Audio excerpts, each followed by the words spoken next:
D'une terrifiante sorcière capturée à Kolkata à une nouvelle enquête du duo de The Haunted Side avec beaucoup de choses capturées, en passant par une apparition terrifiante près d'un enfant, installez-vous bien confortablement pour votre top de l'horreur.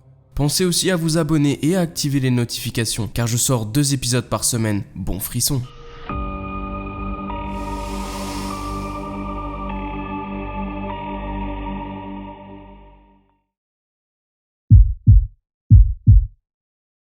The Haunted Side, c'est la chaîne YouTube de 2 enquêteurs que j'aime beaucoup. Ils sont très bien équipés, humbles et surtout très sérieux. Ils enquêtent partout aux USA et trouvent toujours des lieux très propices au paranormal et bien souvent arrivent à capturer quelques preuves. Ils se sont rendus en août 2019 dans un vieux bar en rénovation, le Hudges & Porter dans le Nevada, pour y mener une de leurs plus belles enquêtes à mes yeux. Rapidement, en arrivant, ils disent qu'ils se sentent bizarres, comme si le lieu était chargé en émotions. Et quelques secondes plus tard, un premier PVE se fait clairement entendre. So this is the room that I kind of got a weird vibe. Yeah. So of course I went ahead and set up the spirit box in here. Yeah, you right when you stopped in the threshold there, I got like a little bit of spike from my audio. Yeah.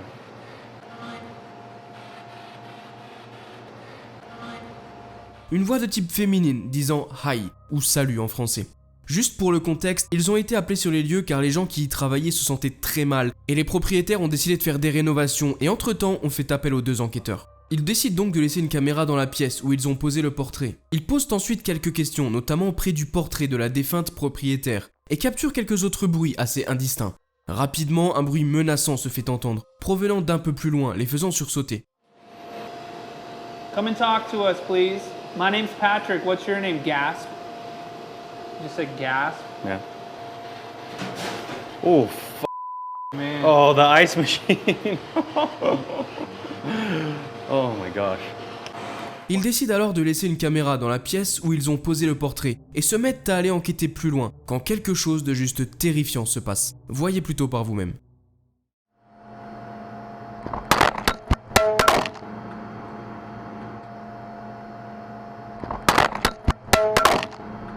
On dirait en effet que quelque chose s'en prend directement à la caméra. On voit un flash blanc et elle semble être rapidement propulsée hors de son support. C'est assez incroyable et au même moment les 2 enquêteurs étaient déjà plus loin dans l'établissement. Ils ne s'en rendront compte alors que bien plus tard. On les voit donc continuer leur chemin, arriver près d'une cage d'ascenseur qui visiblement ne veut plus fonctionner. Ils entendent après un très clair PVE où l'on semble distinguer plusieurs voix assez indistinctes.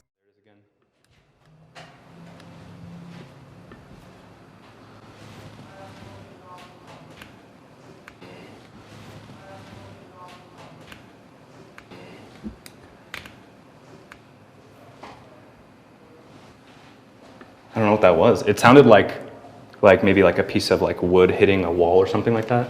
Well, here we got it. Let's see. Yeah. Is there anybody here with us? My name's S'ensuit une période où rien ne se passe. Ils déambulent dans les nombreux couloirs sous l'établissement. Et ils se mettent alors à utiliser leur caméra SLS. Caméra qui capture grâce à de nombreux capteurs des corps non visibles à l'œil nu et de potentiels mouvements. En arrivant dans une pièce, ils trouvent la porte presque fermée et leur caméra SLS se met à s'activer et à capturer quelque chose d'assez probant, suivi au même moment d'interférences radio assez prononcées. Are you screen capping? Yes. Look, it looks like somebody's like they're doing something with their hands up there. Oh, I'm getting audio feedback. I can't see the screen, but I'm getting audio feedback. It says living. Peu après, ils sont surpris en retournant sur leurs pas, en tombant sur une porte qui est grande ouverte, alors que quand ils sont passés quelques minutes plus tôt, ils sont certains et catégoriques que la porte était fermée. That wasn't open. This? That door was not open. They just said they make sure that all of these doors and everything are shut. All the windows. Qui plus est, le propriétaire leur a assuré que tout était verrouillé. La porte ouverte donne sur un balcon, et en y allant, ils ont encore une fois de nombreuses interférences radio. Puis il se passe quelque chose d'assez glaçant, encore une fois. Audio clipping here. Whoa. You weren't like anywhere near me just then, were you? No, I'm getting a lot of audio interference Something right here. pushed me. Yeah? En effet, Patrick sent comme si quelqu'un le poussait vers le bord, et au vu de son expression qui semble juste terrifiée, ça me paraît assez réel. De plus, son appareil juste après capture le mot drop, qui signifie lâcher en français, rendant la scène assez inquiétante. Drop. Drop. Drop. It just tried to push me off of this thing, and then it says drop. Encore pire, quelques minutes plus tard, alors qu'il décide d'investiguer dans une pièce bien précise, il commence à poser des questions et à essayer d'obtenir des réponses. Les deux hommes se sentent oppressés et ont très chaud, ne se sentant pas bien. Patrick essaye de capter des choses avec son appareil, faisant le tour de la pièce, et à un moment, il décide de revenir vers son collègue, en lui disant que quelque chose le brûle dans le cou. Il montre donc son cou à son collègue et à la caméra, et on voit au même moment deux grosses griffes rouges qui semblent se former, jusqu'à devenir presque écarlates. Let me see. Oh yeah, you do have some red marks. Was that from your fingers, do you think? Yeah. Oh yeah, you got 2 red marks on your side. Like right here. L'investigation continue encore un bout de temps et il capture encore un bon nombre de choses. Et je vous invite comme d'habitude vivement à aller la visionner en entier, elle vaut vraiment le coup.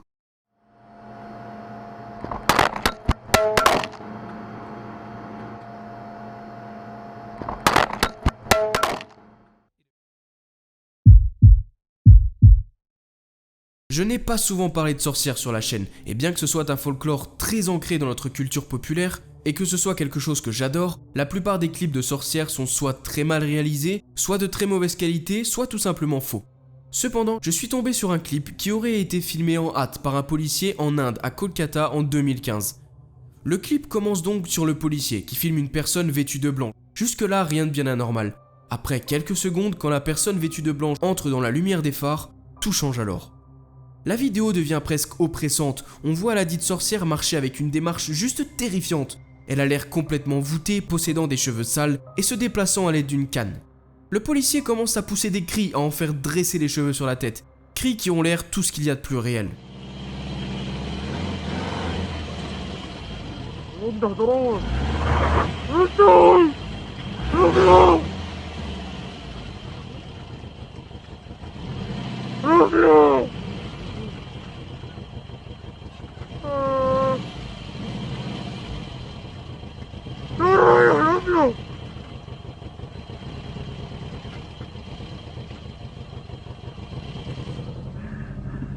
On sent la peur dans sa voix, il semble bloqué, acculé et essaye pour se défendre de menacer la sorcière.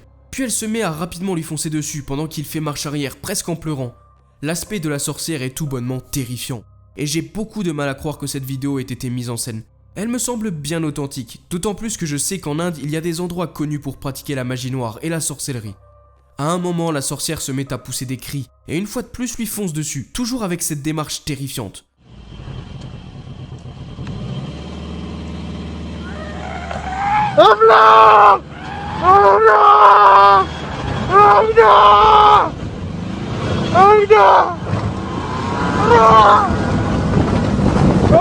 La vidéo coupe ensuite sans en savoir plus. C'est une vidéo qui a presque 4000 j'aime et très peu de j'aime pas, ce qui vient encore appuyer le propos que la vidéo ne serait en aucun cas mise en scène. J'ai hâte de débattre avec vous sur ce qui a été capturé par ce policier. Il arrive souvent que l'on voit un objet bouger par lui-même, tomber, rouler ou bien tout simplement changer de place. Souvent, ça peut s'expliquer par un coup de vent, un fil de pêche ou alors une bonne vieille mise en scène. Mais lorsque ça arrive dans un hôpital avec vue dégagée et sur un objet assez lourd, ça soulève rapidement quelques questions. Ce clip a été mis en ligne sur Reddit il y a plus d'1 an par une personne cherchant des réponses. Je vous laisse le visionner et on en discute juste après.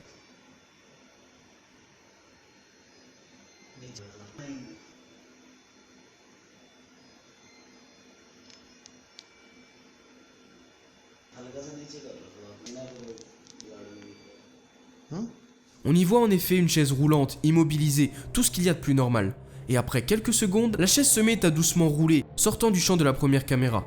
On la retrouve sur la caméra suivante où la chaise continue d'avancer, doucement, semblant presque tourner et changer de direction. Pendant près de 30 secondes, la chaise avance d'elle-même, jusqu'à ce que la vidéo se coupe alors que la chaise continuait d'avancer. Je trouve cette vidéo juste dingue, car il est impossible qu'un coup de vent donne ce résultat. De plus, rien d'autre ne bouge, on verrait forcément un arbre bouger ou quelque chose comme ça. On peut aussi exclure, à mon avis, un fil de pêche ou quelque autre artifice de la sorte, car la chaise change de rythme et de direction à plusieurs reprises. La vidéo coupe aussi alors que la chaise continue de rouler suivant le chemin au loin et on ne sait pas vraiment jusqu'où la chaise roulante a continué. J'ai vraiment hâte de savoir ce que vous en pensez.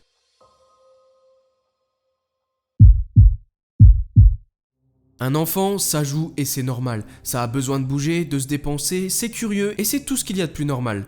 Il arrive aussi parfois que, pour s'amuser, ils aient envie de se cacher dans des meubles ou dans des placards, que ce soit pour s'amuser ou pour faire une petite blague à leurs parents. C'est exactement le scénario de la vidéo que je vais vous montrer. On y voit donc un petit garçon de quelques années à peine, quelque part en Espagne, qui essaye de se cacher dans un petit placard assez exigu. Il y rampe et essaye avec difficulté d'aller de l'autre côté du placard, qui est fermé.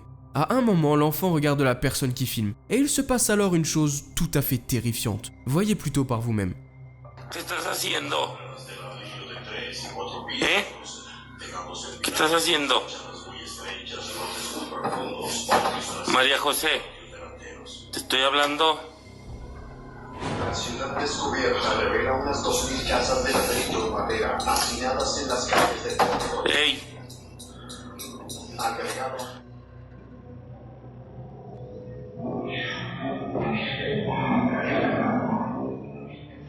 On voit donc surgir de l'obscurité une main qui semble presque squelettique, blanche et assez petite, qui essaye apparemment d'agripper le garçon, et semble disparaître aussi rapidement qu'elle est apparue.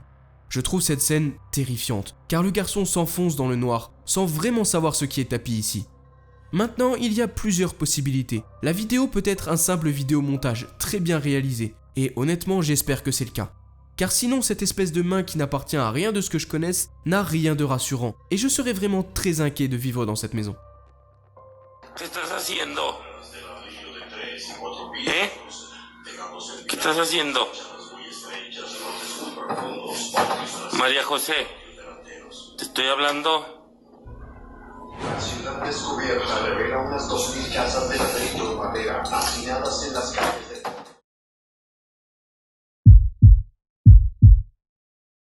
Restons dans le domaine des enfants qui s'amusent pour analyser cette fois une vidéo qui a été filmée au Danemark. L'intitulé de la vidéo dit, je cite, « Cette vidéo a été filmée par un ami de mon frère il y a quelques années en arrière. Dans le coin gauche de la vidéo, vous pouvez voir une personne vêtue de blanc ramper de dessous le trampoline. À ce jour, nous n'avons aucune idée de qui cette personne est.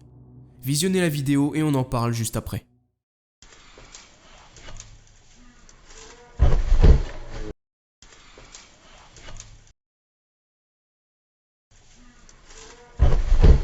Malheureusement, le clip ne fait que 5 petites secondes. Il faudra donc utiliser ce qu'on a. On voit donc un jeune homme sauter sur un trampoline, et au même moment une forme presque fantomatique émerger du côté gauche de la vidéo, et qui semble commencer à marcher, impassible. Alors il est assez compliqué de se prononcer sur ce clip, mais il y a cependant une chose qui me fait penser que ce que l'on voit pourrait ne pas être humain. Car sauter de cette hauteur sur un trampoline nous fait aller assez bas en dessous, et si une personne humaine s'y tiendrait, le risque de blessure serait énorme pour les deux personnes. De plus, la forme fantomatique semble presque s'extirper d'un trou, ce qui ne correspond pas vraiment avec le terrain qui semble bien plat. Malgré que la vidéo ne dure que quelques secondes, j'aime beaucoup ce clip et je le trouve intéressant. Et comme d'habitude, j'ai hâte de lire vos théories sur le sujet.